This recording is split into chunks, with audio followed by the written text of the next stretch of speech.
Bismillahir Rahmanir Rahim. Assalamu alaikum wa rahmatullahi wa barakatuh. Welcome back to the Happily Ever After podcast. I'm your host, Shabir Hassan, founder of the Nikah Co. This is a podcast dedicated to everything on relationships and marriage in Islam. This is episode number 10, and we have a very special guest today joining us. I believe he's our first guest from Scotland. And he has a huge amount of experience when it comes to marital relations. He's also the co-founder of iSyllabus. Gives me great pleasure to welcome on to the podcast today, Sheikh Amer Jamil. Assalamu alaikum rahmatullah, Sheikh. Assalamu wa rahmatullah, how you doing? Good, alhamdulillah. How are you? Alhamdulillah, I was okay until I saw your title, Happily Ever After. Why is that? Because the happily ever afters in the next life, inshallah. Inshallah. You know what? But this is the funny thing, right? This is what a lot of people don't actually know about this, because a few people have mentioned this. Why do you say happily ever after when we as Muslims, I don't know, we don't really believe in this? But actually, what we had in mind was the akhirah when it came to marriage. So if we can get your approval on that one, Sheikh, that would be Inshallah. All good, inshallah. Inshallah. Thank you so much for joining us and taking your time out to join us on the podcast.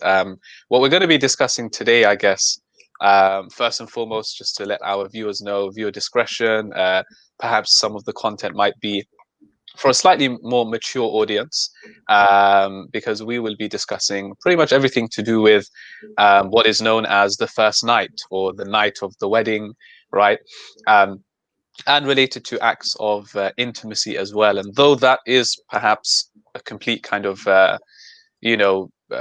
different discussion in and of itself, and there's going to be lots of details to that, which we won't be able to cover in this episode, perhaps another time.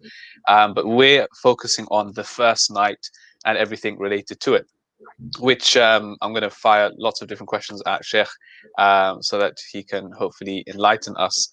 But Sheikh, before we even get into that, I guess my first question is, when it comes to the fiqh surrounding intimacy, these types of discussions, with your experience over the last decade or so, have you found that there's still like a taboo attached to it? Do you still feel like a lot of people are uncomfortable discussing these things? And do you think that perhaps even affects marriage later on, where you're just not prepared for these things at all?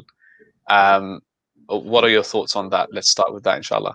Yeah, alhamdulillah, wassalatu wassalamu ala rasulullah. Yeah, I think from what I've seen over the, like you said, the decade that I've been involved in this area, intimacy is definitely one of those areas which I think we find difficult to discuss. Culturally, it's not something that it's really discussed much. I mean, it's not that long ago that people would remember either their parents or their grandparents having two beds in the bedroom instead of one. So obviously, just from a cultural perspective, the way we've been brought up, it's not something that you're not supposed to be overly affectionate with your spouse in front of your parents and things like that. So it is an area which I think does need expanding on. And in fact, I mean, I've got a pre-marriage course where I've got a section called Getting It Right on the First Night.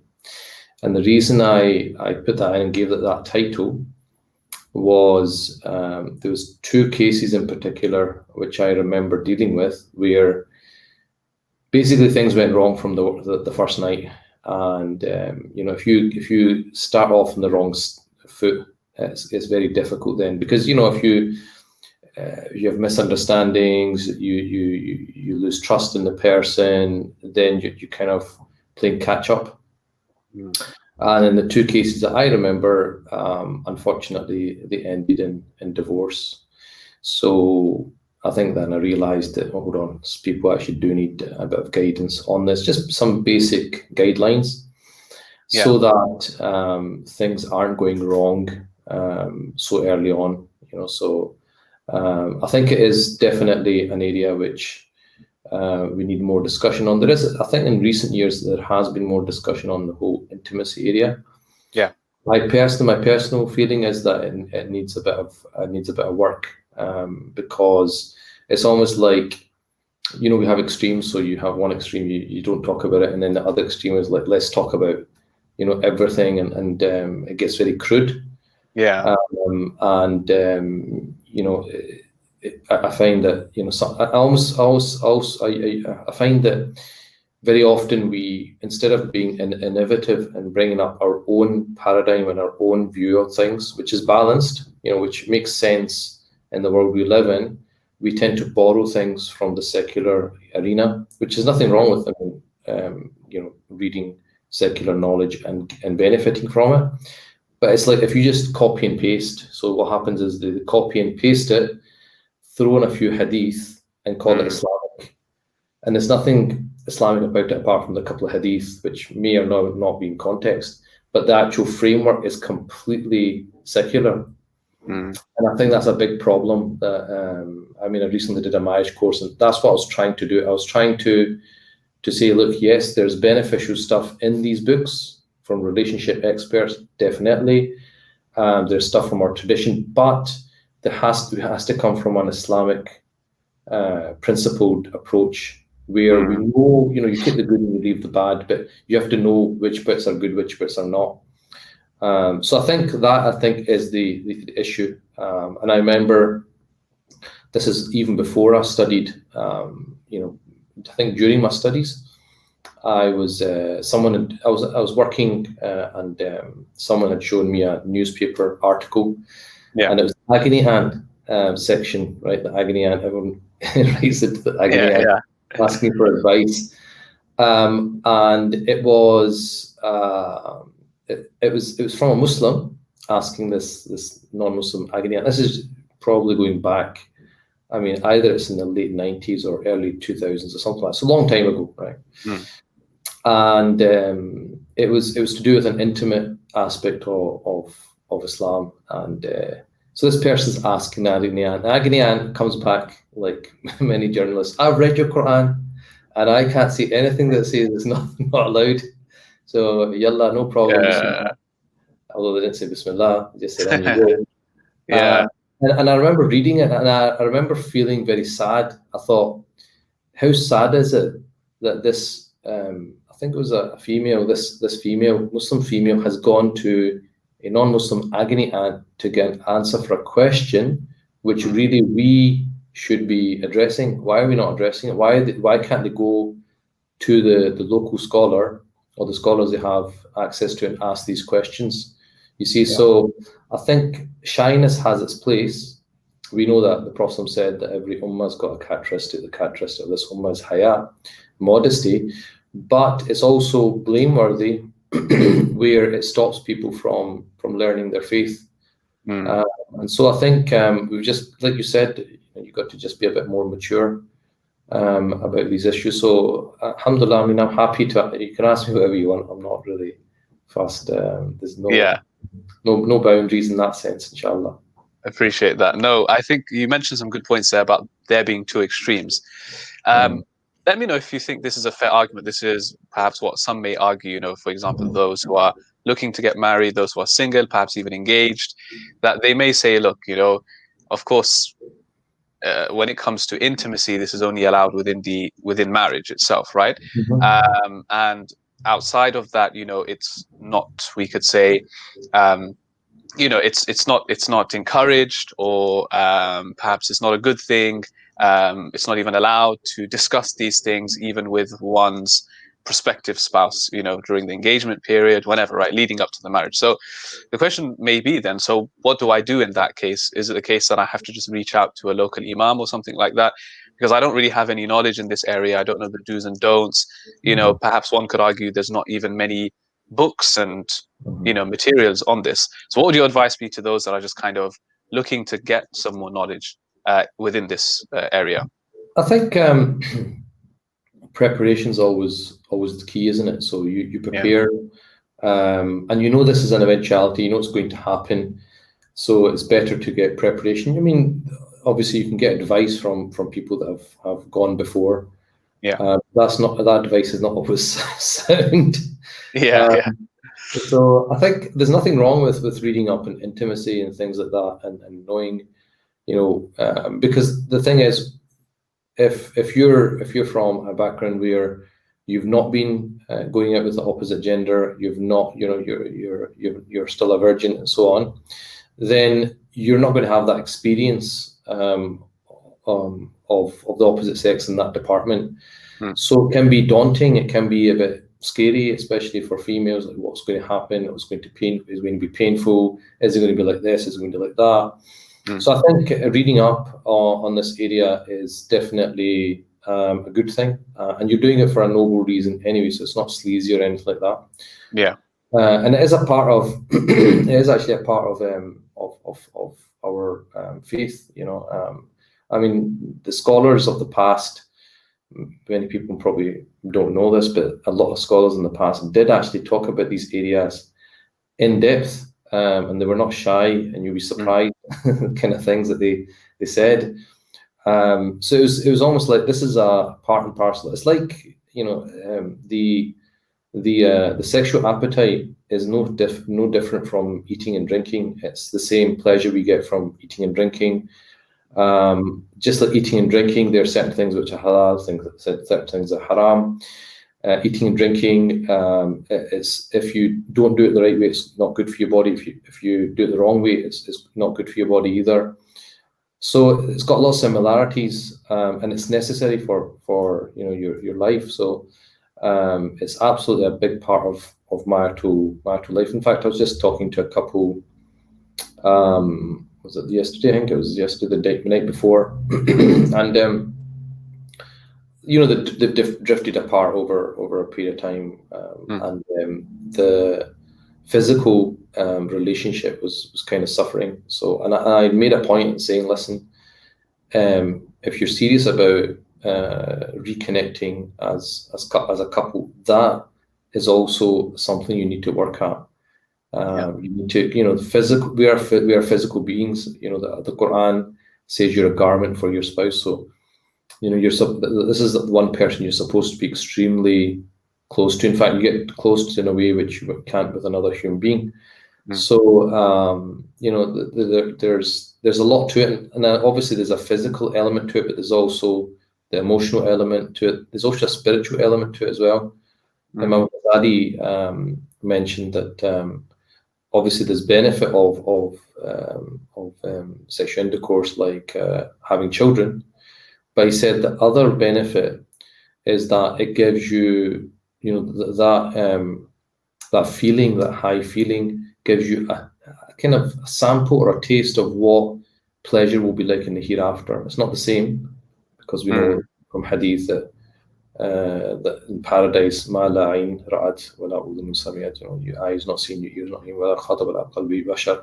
It's not something that a human can imagine, but we have names so we can associate. But he said that is one of the purposes. So, subhanallah, again, if it's done in the right way, healthy way, it's great. But if it's done in the wrong way, it can be quite damaging. So I think which is why you're doing this topic, and hopefully people will get it right on the first time. Hopefully, yeah. No, that's a really interesting point about there being spiritual benefits as well, as many other benefits as we know, which I think is another really kind of important way of viewing this, as opposed to, for example, how it may just be painted elsewhere. Nowadays, as many of us are aware, we do live in, we could say, a hyper sexualized society. What we see on TV, on adverts, Hollywood, Bollywood, you name it, social media, internet, it perhaps gives people a certain expectation, right, of what it's supposed to be like when they get to that stage when they're married. They may have certain expectations, call it fantasies, call it whatever, right? And that does play a role. So I think spirituality definitely, like you mentioned, Sheikh, is a really important element in this. I want to ask a kind of direct question when it comes to the fiqh side of things, which many people have, this understanding that on that first night, whenever it is, that the marriage has to be consummated. And again, that comes with many, pressures, perhaps, and that may even actually affect the outcome of what happens that night, right? Because of the pressures and expectations. What's the Islamic perspective on this? Is that true that the marriage has to be consummated? If not, then generally speaking, how does the man and woman approach this then? Yeah, but well, the first thing is that sometimes it's not possible, even if they want to consummate it, because the women might be on their menses. Yeah. And then sometimes what happens is, because of the stress and things that are happening around the time of the wedding, even though she's not expecting it, the menses might come early. So if she's on her menstruational cycle, there's not going to be consummation, number one. Yeah. Number two, if she's not on her cycle, it's not compulsory to consummate on the first night. That's something that really has to be a decision between the couple. And that, I think, depends on a number of factors. It could be, if a couple, say, have known each other for a long time, they may already be quite comfortable with each other. So maybe for them, it's an easier experience. Whereas if somebody that you don't really know, you've never really talked to them that much, which I wouldn't recommend, but a lot of people do this, then it's a lot, it's almost like a stranger. So I think you have to play it by ear. This can be, and there's nothing wrong with talking about it and talking about the other person, how you're feeling about it.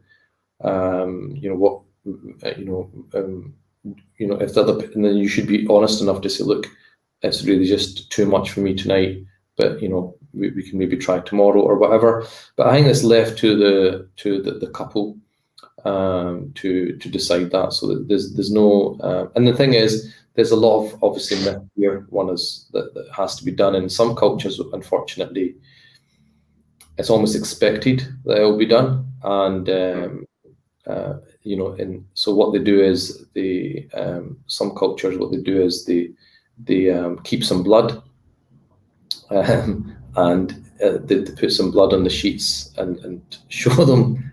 Really? Yeah, show them to Oh, or whatever. Yeah, the next day. I mean, ignorance, is rife. So just to kind of show that yes, everything happened, or people.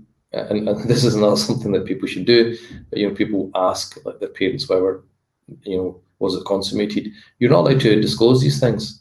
What goes on in the bedroom stays in the bedroom. There's hadith about that whoever engages with intimacy with their spouse and then exposes it the next day is haram to do so.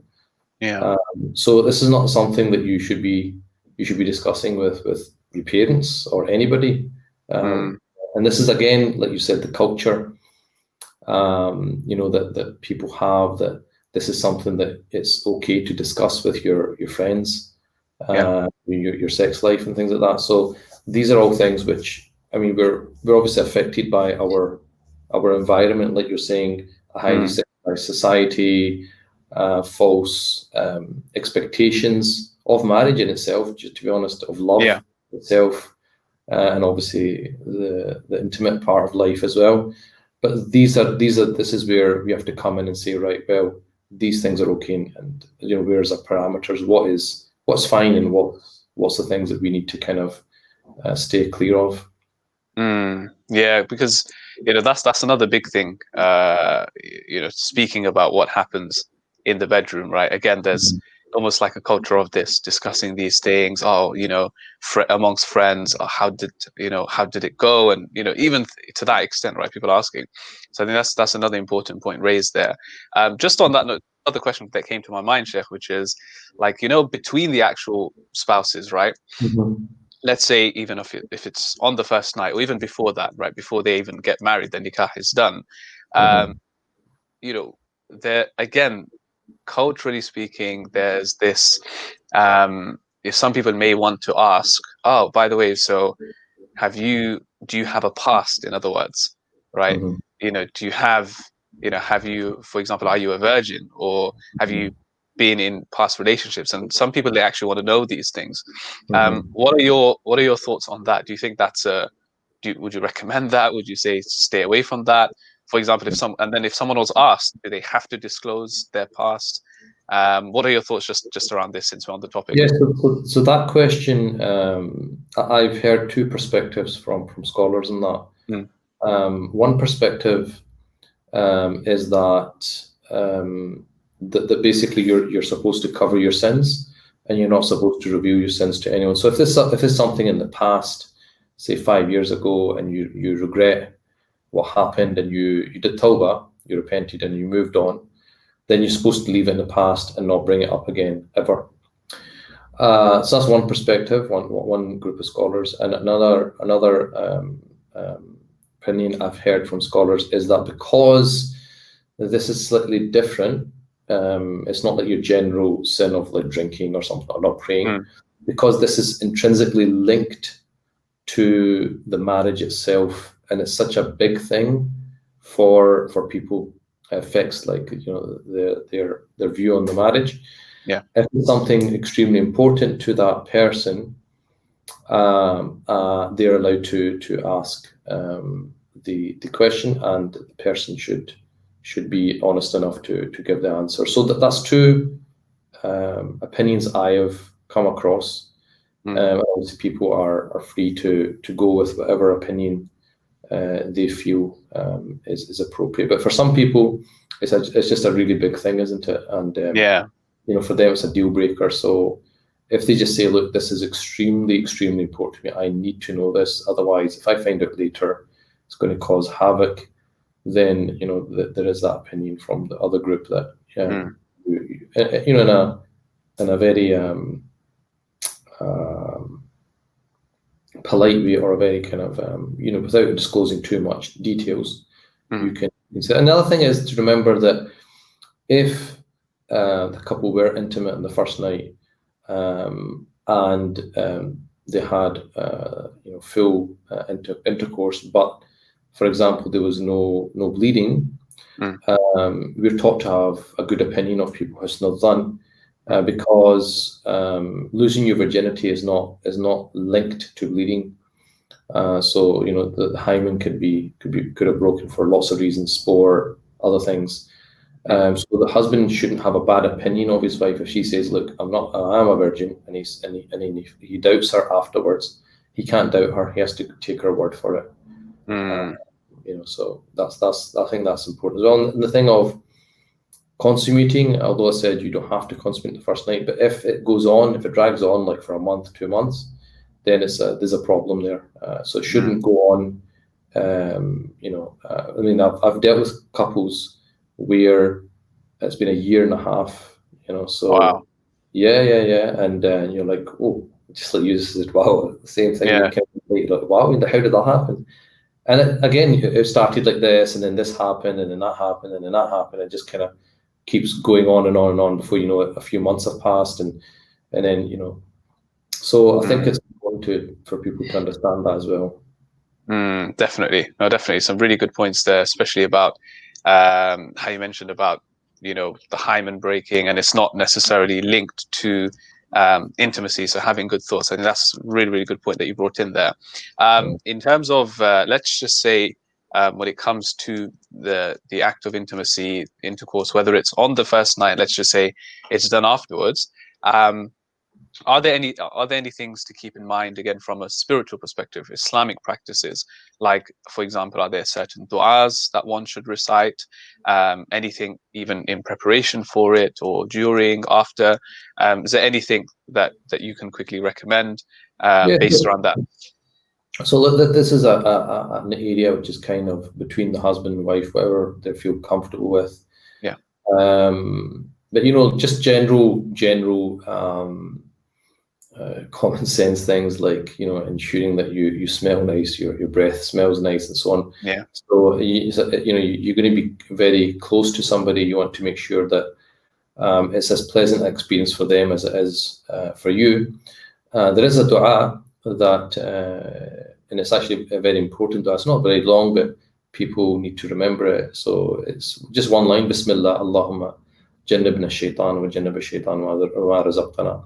And the hadith says that whoever reads this before engaging in intercourse, And if there's a child conceived from that act, then shaitan will not be able to harm it. So, people ask, about parenting. I've got children. How do I get my parenting right? The parenting starts here. You see, so if you've done this bit, this is your first duty as a parent, even before the child is conceived, because the hadith saying that the child's got some protection against shaitan, meaning that if you don't, then you've left your child open to attack from shaitan. So, parent, again, getting it right from the beginning is so important, because what happens often, in my experience, is people come when there's a problem.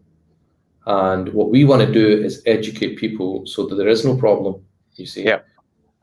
So these are the things that people need to kind of know beforehand. Right? Okay, there's a dua. Okay, I need to memorize that, So I need to know this. I need to try and keep this in mind, so that you're not playing catch up. Too often we're playing catch up, and it seems to be with everything. When it comes to salah, right? We're kind of playing we're learning as adults what breaks your salah, what it doesn't. You're supposed to know this from puberty. It seems to be everything. When we get married, people don't know the rights and regulations that are coming a couple of years afterwards. I did this, I did that. Is this divorce? Is it not divorce? You're supposed to have studied these things and learned these things. So I think, like I said in the beginning, prep is the absolute key. This is going to happen. That you're going to be intimate with your spouse, whether it's the first night, second night, whatever it's going to be on the honeymoon. So you need to have thought about what's going to happen next and prepare yourself as best as possible for that. Definitely. Thank you for that. Do you mind, just Sheikh, I know we're going to get comments, so do you mind once again repeating the dua and also just explaining what the meaning is briefly as well, because I know some people would want to know that. Yeah, so Bismillah, Allahumma jannibna shaitan wa jannib ash-shaytan ma razaqtana.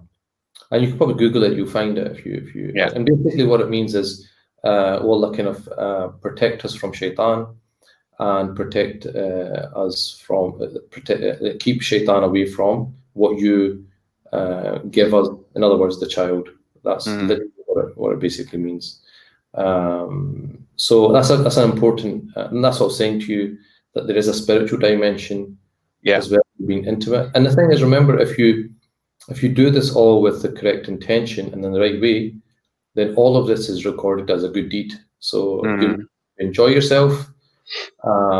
You're fulfilling a need of yours, and at the same time, you're getting reward for it. That's amazing. What you mentioned. It reminds me of, I remember once one of our teachers was saying that this individual, of course, they had a newborn child, and they came to the Sheikh and said, Sheikh, can you give me some tips for parenting, etc. What can I do? And the Sheikh basically said, oh, it's too late now. Yeah. And he said, yeah, but it's literally, my wife just gave birth like yesterday. How is it too late? It's perfect timing. He said, no, you should have come to me before you even intended to have the child. In fact, the Sheikh said, before you even got married, actually, you should have come and prepared for these things. It's an example, meaning that, it doesn't have to be, some people may say that's too early. But I think, like you said, Sheikh, it's something that you're supposed to be thinking about, preparing yourself for, reading up on, inquiring about way before it gets to it. So I think these are all really, really, Yeah, and I think that what people need to understand, I just gave you two cases where people didn't didn't prepare. Like what you said, they thought, I don't need to know this, I'll find it later. But by the time they found out, the marriage was over. So you see, this is the whole thing of teaching people before marriage, that you want to learn so that when you go in, you're not making the same mistakes that so many other people have made. Why do you want to make the same mistakes again? And then it's such a huge part of your life, you just don't want to take a risk with it. So the more prep you can do, the more you can get ready for it, the better it's going to be for you. And the thing is, remember, for a person in the 20s or whatever, or 30s even, it's going to be the biggest decision of their life, and it's going to impact the rest of their life. Whether that marriage works out or doesn't, it will still impact them psychologically, emotionally, in every shape you can think of. So it's in their interest to get it right You don't want to be making mistakes and then trying to play catch up. Yeah, definitely. And another quick question, just about culturally, I think this is another common practice, which is that I think it's prior to consummation or before intimacy. There's again this expectation or this widespread practice of the man basically leading his wife in prayer. So like some sort of I thought you nafil were prayer. going to say that the wife brings the man a glass of milk. Oh, no, no, no. I know of this one as well, most definitely. Yeah, I know that one. That's basically you come home, right? Like from the wedding. That's actually like again, it's a common one. But yeah. Yeah. This one is yeah, basically the man leads the woman in prayer, some sort of nafil prayer, recites out loud and so on. So is that an established sunnah? Is it something that some of the It's not an established sunnah, okay. in the sense that we have an explicit hadith that the Prophet did this, but it's a good practice, in the sense that, first of all, if it's a prayer time, like, if you come at the end of the day, usually these things are very long, aren't they? And you probably Yeah. know that yourself. Waiting about 3 hours to do a nikah. Yeah, exactly. When people get home and they've got all their rituals and stuff, by the time they finish, even if they have an early on wedding, it's Maghrib time or Isha time. So, the husband's going to have to pray. My wife might be on menses, but he needs to pray anyway. So it might be that there's a prayer time that they actually need to pray anyway. And praying, in Jama'at with your spouse for fard prayer is recommended as congregational prayer. If it's not a time and you want to pray like nafil salah, it's still a good practice. The reason it's a good practice is because it's almost like it's very symbolic in the sense that our marriage, the bedrock of our marriage is the worship of Allah, and we're here to help one another with that goal in mind. And with that, let's worship Allah together. Let's start our first moments by worshipping Allah subhanahu wa ta'ala. I also encourage people to make dua for each other, whether they want to make it silently, whether they want to make it loudly, but it's a nice practice. You pray together and then you turn around, look at each other, and you make dua for one another, make dua for your marriage. So I think it's because if you don't do that, what they're going to do, they're just going to chit chat and so on. So it's good to it's better to fill their time with good practice as well.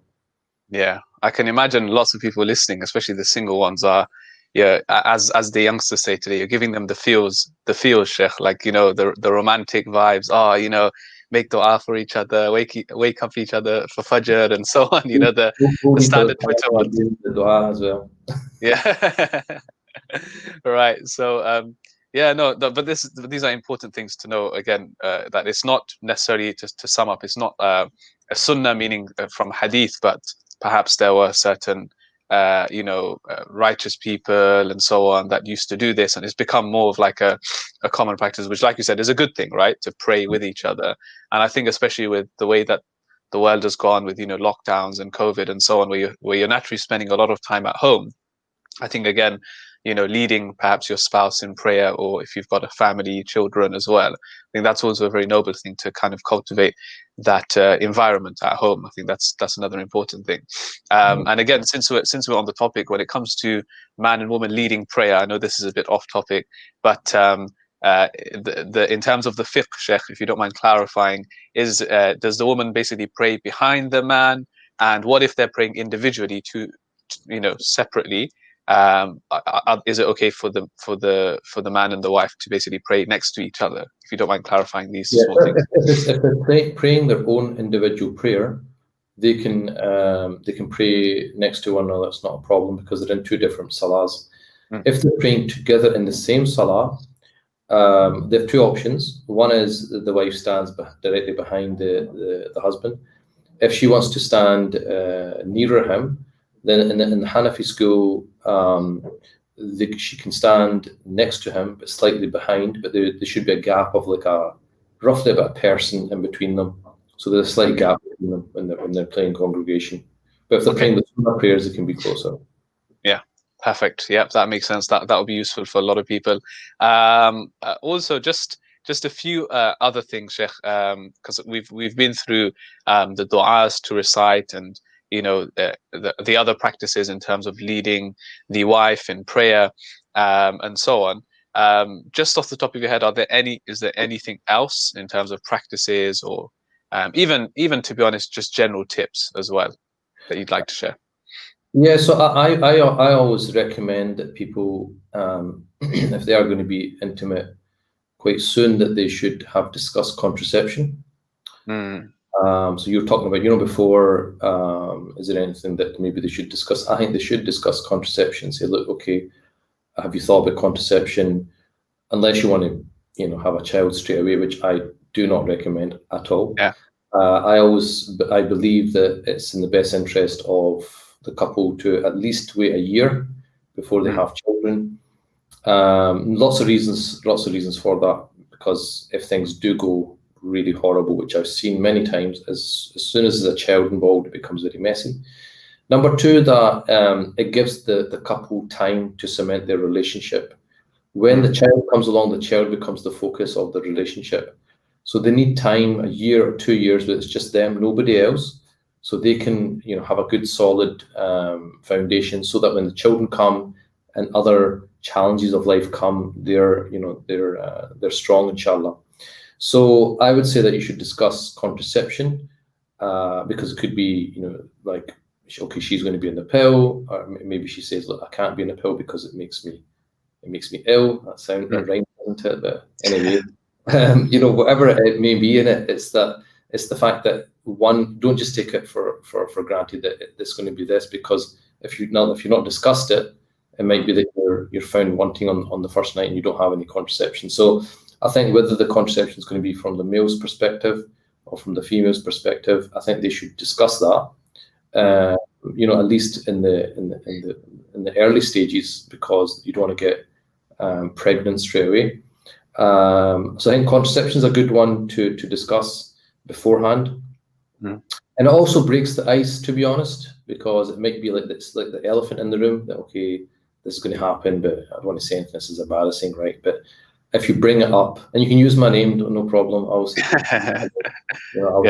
Amer, and he said that you should discuss this thing, or I saw it somewhere or read it somewhere, whatever it is. And you don't have to, if you feel embarrassed, just bring it up in a roundabout way, that I heard it's recommended to discuss this. So just bring it up, and then just come to some sort of discussion on that. And then that in itself, it's almost like an icebreaker before the wedding. That, okay, we've discussed it. He knows it's happening. I know it's happening. At least we're both thinking about it. We're doing that prep. And then just obvious things like whatever can make the whole process more comfortable, like lubrication and things like that. So making sure you're prepared as much as possible, and it also shows the other person that you've put a bit of thought into it. That you've not come up on the day. It's like you come to an exam, and then the student's saying, "Has anyone got a pen?" Like, serious are you about this? So by coming well prepared, it shows the other person that you've put a bit of thought into it. You're taking into consideration that you're trying to make it as comfortable for them. Then they'll appreciate these things, and then it shows that you're not a selfish person, etc., etc. The other thing I'd probably say is knowing the basics of the rulings of menstruation. So that knowing when you can be intimate, when you can't be intimate, and also the basics of how to do ghusl, the bath afterwards. So people ask common questions like, okay, if we've been intimate, do we need to do ghusl before we can be intimate again? Can we go to sleep in that state? What's the bare minimum I need to do to get myself out of that state? All of those things, are important. Again, you can't learn them on the job. You've got to kind of know them beforehand. Yeah, and it's interesting that when you actually study fiqh, because you think that you're starting with purification, wudu, and ghusl, and then moving on to even understanding menstruation. These things are, and then salah, of course, right? These things are key things to understand. So yeah, I think as well as knowing the ins and outs of marriage, but I think generally speaking, like you said, capturing all of that, in fact, because it is all interlinked. And then previously you mentioned another point, Sheikh, which you said it's a fairly obvious one, but still important to highlight, which is the aspect of like hygiene, personal hygiene, approaching it, even things like grooming oneself, etc., etc. Being presentable perhaps for each other, which I think is another important aspect. Whether it's in terms of dress or whether it's in terms of hygiene and so on, being presentable for each other. Do you think that's another really, really important thing that when it comes to intimacy?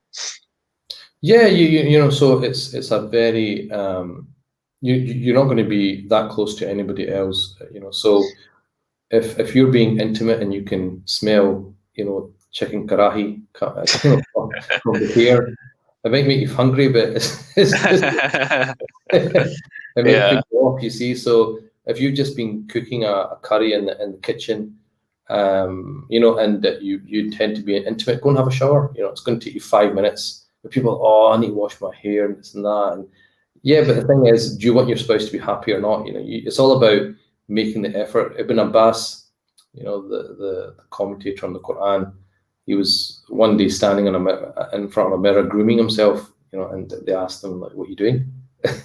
And he said, I like to look good for my wife the way I like her to look good for me. So it's a two-way thing, isn't it? So just basically taking care, brushing your teeth, mouthwash, Polament, whatever, put some nice, scent on, simple things like that. If you're, if you've got a beard like mine where you kind of shave, then just don't look at, as if you've not shaved since last week. So make a bit of effort. Both need to make a bit of effort, because if you don't, it's almost like you undervalue. You're undervaluing the other person, because if you are meeting the Prime Minister, even though people talk negatively about it, but coming to your house, right? I guarantee you wouldn't be in your pajamas, right? You would definitely make sure you're looking the part. So we do that for anyone we attach importance to. If the Queen's coming and you're going to the Buckingham Palace to see the Queen, again, you're going to be presentable, you're going to be rehearsing your lines probably. So we do that when it comes to anyone we attach importance to, and there's nobody more important than your spouse in that sense. This is a pair. I mean, the Queen, Allah's not going to ask me about the Queen because she's accountable for her actions, I'm accountable for mine. But he is definitely going to ask me about my spouse. He's definitely going to ask me about my dependents. So what I say, what I do, with my spouse is all recorded, and I've got to be careful.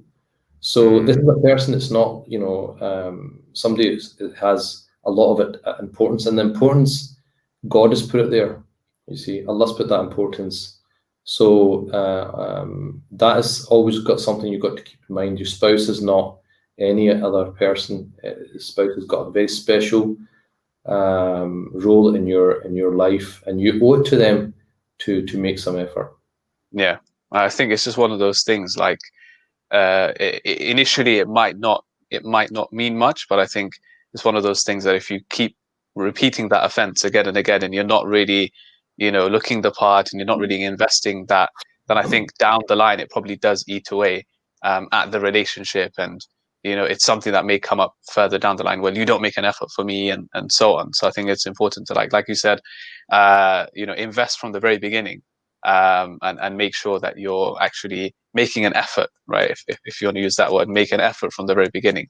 And going forward, Sheikh, on one final note, going further from the first night and so on, discussing intimacy, how would you what would you advise couples who, let's just say, for example, they are, how do I put it? They, one, let's just say the man or the woman, they are expecting to be more intimate, and the other isn't as up for it, and it's kind of like an on and off thing, where they're not really, on the same boat in that respect.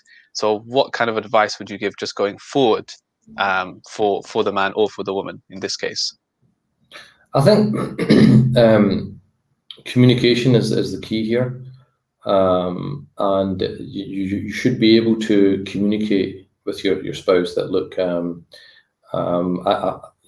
feel frustrated, or the other person could say, well, I feel you're too demanding or whatever. And what you do is come to a compromise, you see. And the thing is, you've got to understand that making your spouse happy, whether it's male, female, or female to male, this is something which Allah will reward you for, you see. So it's not always about what you feel like doing.